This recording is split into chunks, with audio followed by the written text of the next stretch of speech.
non, mais bon, en fait c'est spécial parce que genre, je retrouve mes anciens coéquipiers, genre, je joue contre mes anciens coéquipiers et ça va être un bon petit derby, donc oui, c'est spécial parce que ça va être des retrouvailles, en même temps ça va être un peu la guéguerre, on va dire, mais bon, ça va être on va se faire plaisir en jouant tout simplement, on verra bien après sur la fin. Quel souvenir tu conserves de ton passage à Saint-Dié, là, sous les ordres de Didier Marquer? Bah, des bons souvenirs, ça c'est sûr, il y a toujours eu des bons souvenirs. Après, il y a eu certes deux, trois petits soucis avec, en interne, mais bon, j'ai pas trop envie d'en parler, donc voilà pourquoi, la cause de mon départ aussi, à cause de ça. Mais sinon, dans l'ensemble, on a passé une bonne saison, on aurait pu faire mieux que ça au niveau des résultats, mais ouais, des bons souvenirs quand même, des bons souvenirs. Bon, alors, comment tu sens le groupe de Mirecourt, là, parce que vous avez déjà 2 succès en 3 rencontres, c'est ça? Oui, 2 succès en 3 rencontres. Bon, on a super mal démarré le premier match de la saison, on perd le premier match de la saison à l'extérieur. Donc on grille un joker parce que si on veut monter déjà, c'est pas essayer de trop enchaîner les défaites. Donc là, au premier match on perd et là on enchaîne 2 victoires d'affilée. Donc pour le moment ça va, un bon début. On revient bien. Qu'est-ce qui a changé alors depuis la deuxième journée, ces 2 victoires, dont la dernière à Belfort? Bah, ce qui a changé c'est qu'on a eu un peu plus d'adresse par rapport au premier match qu'on a joué à Dijon. Un peu plus d'adresse et après au niveau défensif on est plus au point donc forcément on encaisse moins de paniers, on essaie de mettre un petit peu plus de paniers aussi d'adresse. Bon, il y a un bon groupe, là, il y a Johan Jacques à l'intérieur, notamment. Tu sens que le groupe est complet et peut railler le podium, un peu comme à chaque saison, j'ai envie de dire. Ouais, on a un bon petit groupe avec l'arrivée d'Io en poste 4 qui nous emmène énormément au niveau du shoot extérieur, qui nous apporte énormément par rapport au groupe et avec son expérience aussi d'avoir joué au haut niveau. Donc un bon petit groupe, déjà qu'ils avaient un bon groupe l'an passé, on l'a juste un peu complété cette année avec mon arrivée et Adrien Kelly et Johan Jack, donc ouais, un bon petit groupe pour pouvoir viser le haut de tableau, c'est sûr. Qu'est-ce que tu apportes, toi, personnellement? Bah, moi personnellement j'apporte un peu mon expérience, mon vécu, puis vu que je suis un peu l'ancien de l'équipe, je conseille énormément les jeunes par rapport à ce qui se passe sur le terrain, les petites erreurs qu'ils font, donc je les booste un peu. J'amène mon expérience tout simplement. Ou est-ce que le Mirecourt a le potentiel pour rejoindre la Nationale 2 à l'issue de la saison, où il faudra attendre un petit peu?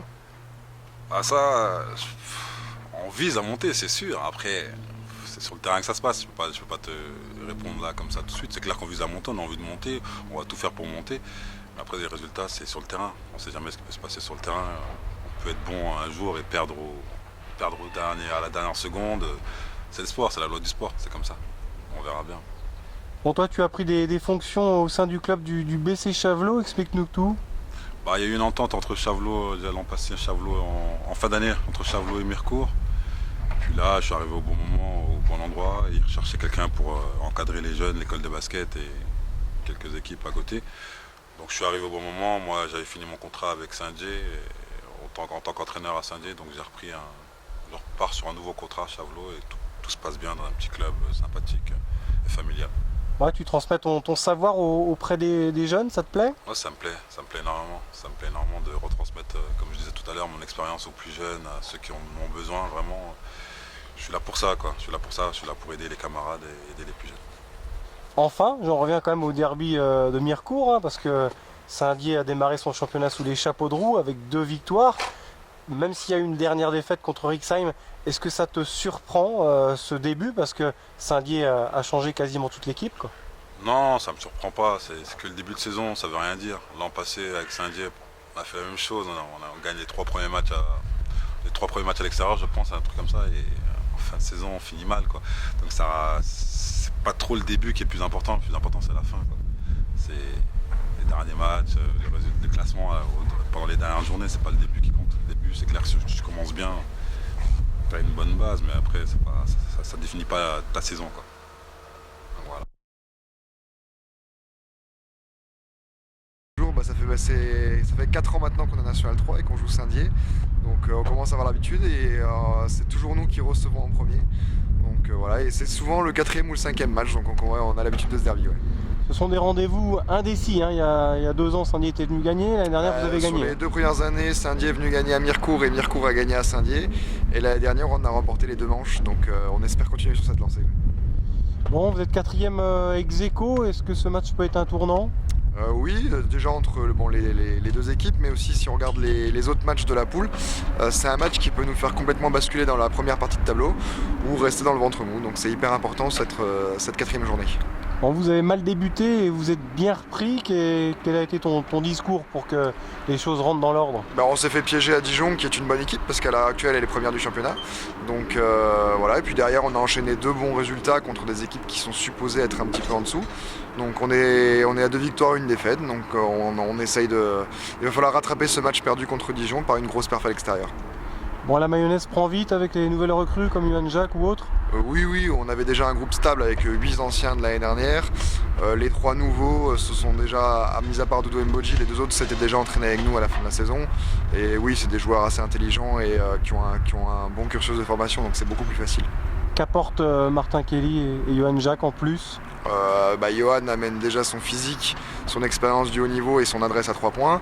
Et Adrien nous amène beaucoup, lui aussi son physique sur le poste 3 et aussi beaucoup de jeunesse et d'insouciance. Donc c'est à double tranchant, mais on en avait besoin. On t'a dû étudier un petit peu le jeu de Saint-Dié qui a démarré sous les chapeaux de roue avant de se faire avoir face à Rixheim, c'est ça hein? Étudier pas plus que d'habitude. Ils ont un gros secteur intérieur. Là, je sais qu'ils ont quand même 1 ou 2 blessés. Donc on va voir, notamment sur le poste de meneur de jeu.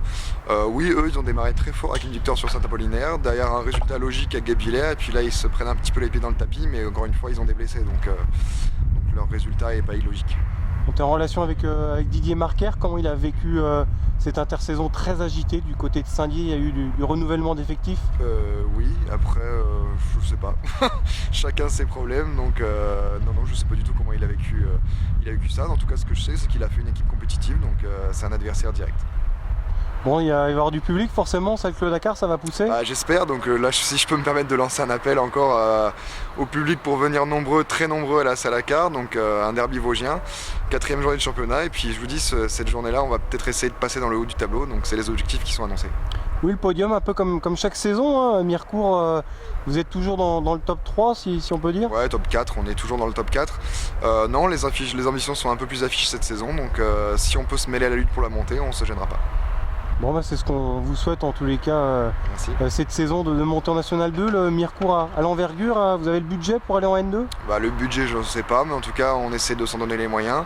Le club s'est complètement restructuré, on a une équipe compétitive, on a 2 équipes en pré-national derrière, donc je pense qu'on peut essayer de faire quelque chose, oui. Oui, il y a un bon vivier. Après, vous irez où après ce derby?